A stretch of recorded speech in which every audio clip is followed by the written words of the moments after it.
সুজি খেতে কিন্তু আমার একদমই ভালো লাগে না, কিন্তু সুজি তৈরি এই জিনিসটা আজকে আমার কিন্তু মন জয় করে নিল। প্রথমেই জানাই ধন্যবাদ জমিপুরকে এতটা ভালোবাসা দেওয়ার জন্য আমার এই ভিডিওটাতে। বিভিন্ন ধরনের মশলা দিয়ে দেখো যে একটা ব্যাটার তৈরি হচ্ছে, এদিকে আমরা একটা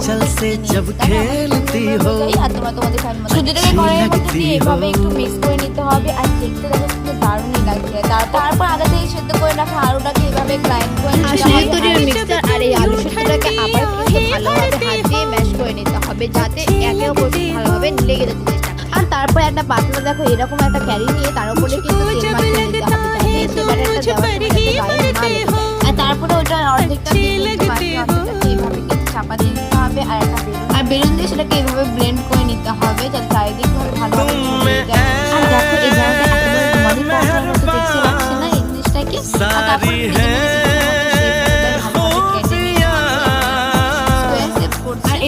কড়াইয়ের উপর কিন্তু তেলটা গরম করে দিতে হবে। এখানে কিন্তু আমরা একটা ট্রায়াঙ্গেল শেপও করেছি।